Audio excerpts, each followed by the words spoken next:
You know, there were times during this screening tonight where I audibly said, ugh, for crying out loud. That's what should be on the back of the Blu-ray box. That should be the quote that you pull from a critic. For crying out loud. Yeah, I think that'll sell some copies.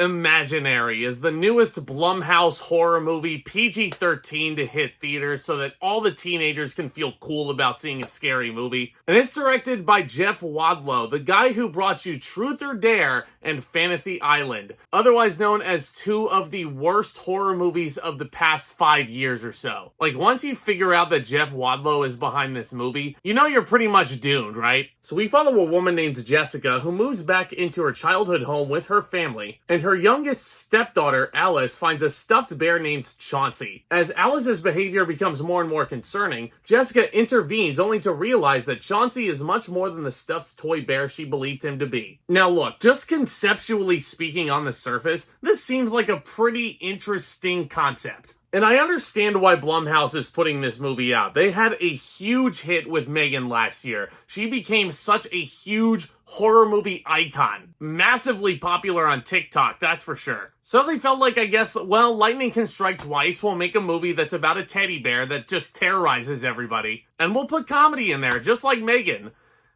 Yeah, that doesn't really work here. Imaginary just wasn't it, guys. This movie sucked. Like, sucked with a capital S, man. This was just...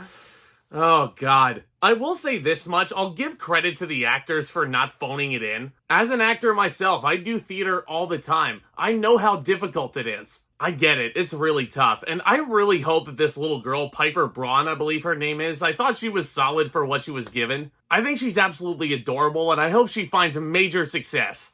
And I hope that she can look back on Imaginary and just laugh at it. I wish this movie was Imaginary. I wish I could just close my eyes and just envision just set design. Because I feel like if you leave everything ambiguous, you would get such a better movie. I'm sure Jeff Wadlow is a really nice guy in real life. And I'm sure he's an effective hire for Blumhouse in the business sense. But dear God, keep him away from the director's chair at all costs. The whole point of a scary movie is to invoke fear in your audience, right? Jeff Wadlow, I feel like, fails on every level to frighten the crowd. Like, what is going on with some of these horror movies? Like, this is so over-reliant on jump scares. And I feel like that's because having the PG-13 rating, like, you have to rely on the jump scares. Like, you're not going to use blood and gore to make us feel queasy. Because you can't. It's PG-13. And I feel like with this concept, there was such a huge missed opportunity. Like, if you want to give us the most grisly imagery possible with this little teddy bear, fine, make it rated R.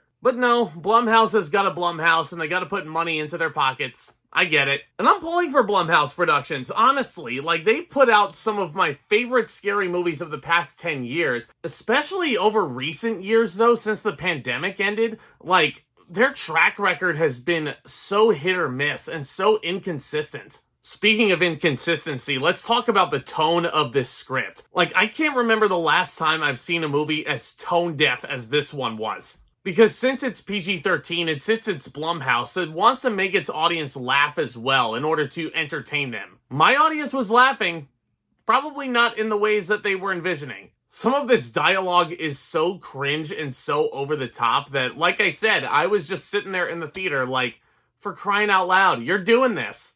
You're doing this. And that probably brings me to one of the worst plot twists I've ever seen in my life. Now, you see this right here? This is my wallet. In this case, it's a money clip. So let me just give you an exercise. So you guys see all these? You guys have credit cards in here? If you're close by your local theater and you're thinking about pulling out one of your credit cards out of these bad boys and just presenting some of your money to Imaginary, I strongly advise against it. You keep your credit cards in your wallet. You don't give it to this movie. So with all that in mind, I'm going to spoil some stuff. Basically, the big plot twist is that Chauncey the bear, nobody else can see him. It is only the little girl and your main character here, the stepmother, that can see Chauncey. Everybody else is just like, what are you talking about? Where is this bear? Which makes this whole sequence of the teenage daughter's boyfriend coming over and f***ing around with Chauncey and being haunted by Chauncey It just makes no remote sense whatsoever. Like, you can sense my frustration right now because I wanted this movie to be, at the very least, a fun new idea in the scary world. And hell, for all I know, maybe this can be a neat haunted house experience. Heck, maybe Universal will want to use this at Horror Nights 2024.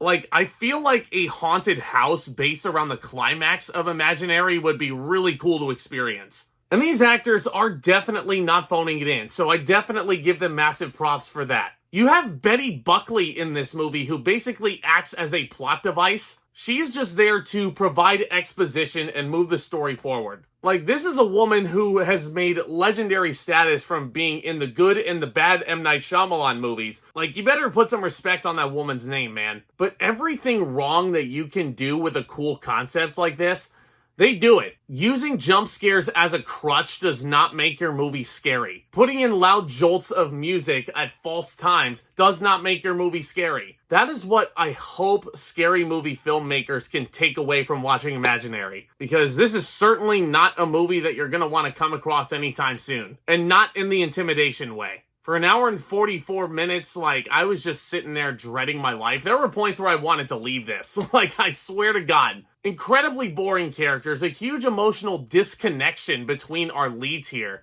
A plot twist that makes absolutely no sense in the grand scheme of things. And the final form of Chauncey the Bear, ugh. Yeah, not good. They tried to make him look all freaky and brutish and scary, but the Babadook this ain't. God, how disappointing. And for lack of a better quote, for crying out loud, Blumhouse, I'm gonna give Imaginary an F. You only wish that this movie was just a figment of your imagination. But it's not. It's real. And oh my God, does it suck. Let me know what you thought of Imaginary down in the comment section below. Let me know what your favorite horror movie is of the past 10 years or so, because we need to talk about some good ones, man. I love discussing all new things in movies and entertainment here on the regular. If you've stumbled upon this channel for the first time, do consider subscribing and tap on that thumbs up as well. That would be a huge help. And stay tuned for more videos very soon. Like, seriously, don't give your money to Imaginary. Go watch Dune Part 2 again. Go watch Kung Fu Panda 4. Those movies are definitely worth your time. For crying out loud and for the love of movies, go support the good ones, man. But guys, take care. Thank you again for the support. And with all that being said, Back Talk commence.